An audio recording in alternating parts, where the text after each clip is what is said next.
love bling, as many girls do. But what amazes me is how easy it is to add bling to even the most bland things around the yard. Retaining and garden wall and steps may not be the first thing you think about when it comes to talking bling. However, take a closer look. This Freestone ECO retaining wall system is manufactured with up to 40% recycled glass aggregate, which literally glistens in the light. Now that's funky.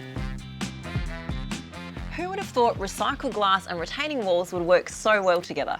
Another thing I love about this Freestone ECO retaining wall system is it's totally DIY.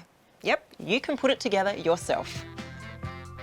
Once the base is prepared, by the way, it doesn't have to be concrete, just a good solid road base is fine.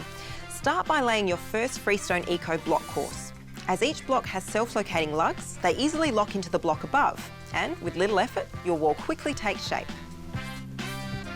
Because these blocks have a minimal setback, the wall grows up rather than back, so you don't lose valuable garden space. The large-sized hollow blocks, which are normally filled with gravel for stability, can be reinforced with steel and concrete if you need to add a fence or other structures on top. With 4 different colours, 2 different textures, square or bullnose caps, plus purpose-made 90-degree corners, the Freestone ECO retaining wall system has unlimited uses.